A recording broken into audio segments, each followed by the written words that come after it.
কানাডাতে শুধু chair table এগুলোই ফেলে দেয় না, ইলেকট্রনিক জিনিসগুলো কিন্তু যত্ন সহকারে ফেলে দেয়। আর একদমই গার্বেজ করে বা ময়লার মধ্যে ফেলে দিলে অনেক সময় আছে ভালো জিনিস ফেলে দিতে মায়া লাগে। তো এই যে দেখেন এখানে ওভেন আছে একটা ভালো, এবং এই যে চেয়ার, এদিকে এই যে ছোট্ট একটি ওভেন আছে। দেখেন এই ছোট ওভেনটা কত সুন্দর, ক্যারি করতেও কিন্তু সুবিধা, খুবই ছোট এবং কি সুন্দর। তো এই যে ওভেনটা ফেলে দিয়েছে, এগুলো মার্কেট প্লেসে বিক্রি করলে করতে পারবে। তো ফেলে দিয়েছে। আমরা বাংলাদেশে কি মনে করি, কেউ কাউকে পুরান জিনিস দিলে একটা লজ্জা বোধ করি ব্যবহার করতে। তো কানাডাতে কি করে, এদেরকেও তো একটা হয়তো বা লজ্জা শরম থাকাটা স্বাভাবিক মানুষের, যে পুরান জিনিস। তো কানাডাতে কি করে, যার যেটা ইউজ করার ইচ্ছা নাই সে সেটা একটা সুন্দর জায়গায় রেখে দেয়, কে রাখলো সেটাও কেউ দেখে না, এবং কি কে পুরান জিনিসটা নিয়ে ব্যবহার করলো সেটাও কেউ দেখে না।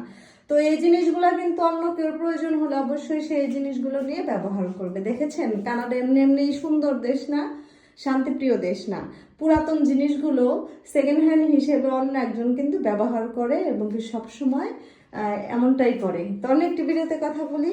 আল্লাহ হাফেজ।